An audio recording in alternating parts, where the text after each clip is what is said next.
はいどうも始まりましたゆうきのコーヒー大学。本日はミルクの分離を防ぐ方法について皆さんにご紹介したいと思います。ラテアートをするときに必要なミルクフォームなんですけども、実はミルクをスチームし終わった後からミルクの分離が始まってしまいます。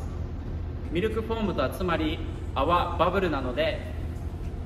スチームが終わった段階から泡は上の方に、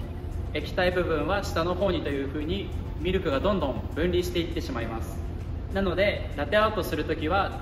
スチームをし終わった後なるべく早く注いだ方がいいんですけども、場合によってはすぐ注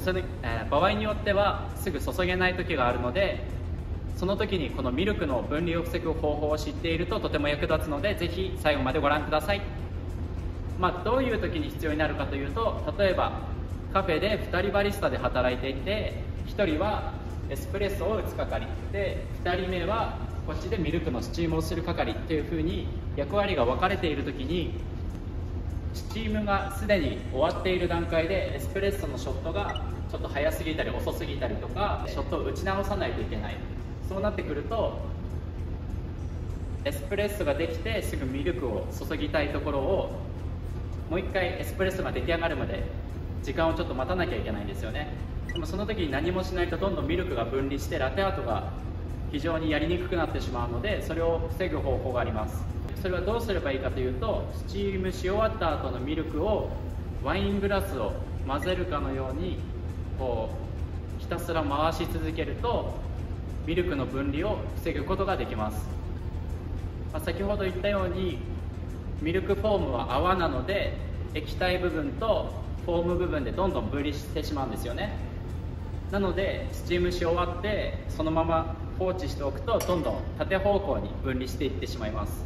でもミルクジャグ自体をこうやって振ってあげることによって、この分離する方向を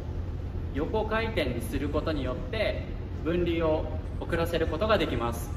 今説明した内容を実際に見た方が理解するのが早いと思うので、今から皆さんにお披露目します。お披露目じゃなくて皆さんに見せたいと思います。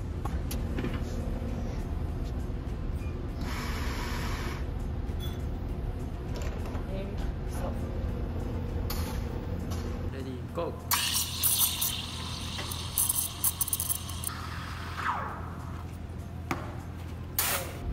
ー。で今から2分ミルクを混ぜながら待ってみて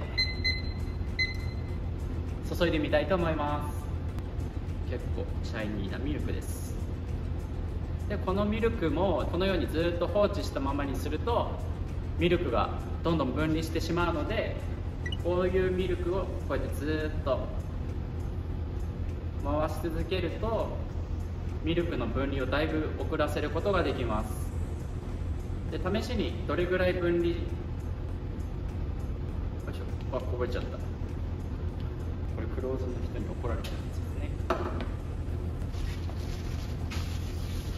で気を取り直してほいということで2分経ちました。で試しにこの状態で注いでみます。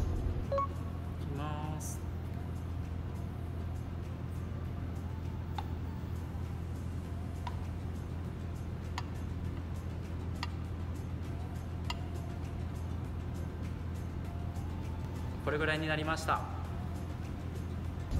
今実際注いでみたんですけども、2分ずっと回し続けていたんですけど、一応ラテアートはできるんですけども、ちょっとミルクはやっぱ硬くはなっているんですけど、それでもやっぱりミルクを置きっぱなしにしている時よりは全然注げると思うので、このテクニックを日常の仕事中に使えると思うので、ぜひ覚えておいてください。でこの2分以上、例えば3分とか4分とかになるとどんどんミルクの温度も下がってしまうので、その場合は味にも大きく影響してしまうので、その時はもう潔くスチームして作り直しましょう。本日はこのミルクの分離を防ぐ方法について皆さんにご紹介したんですけども、僕が日常的に仕事をしている上で使っているテクニックというのは大きいものから小さいものまであるんですけども、このように、今のは小さいテクニックなんですけども、こういう小さいテクニックの積み重ねがやっぱり地味にボディーブローのようにたくさん積み重なってくると効いてくるので、そういうのをたくさん皆さんにどんどんシェアしていきたいと思うので、ぜひチャンネル登録といいねボタンを忘れずにお願いします。あとこういうテクニックを知りたいとかリクエストとかご要望があればぜひコメント欄に残してください。楽しみにお待ちしております。それでは皆さん次回の動画でまたお会いしましょう。ではまた。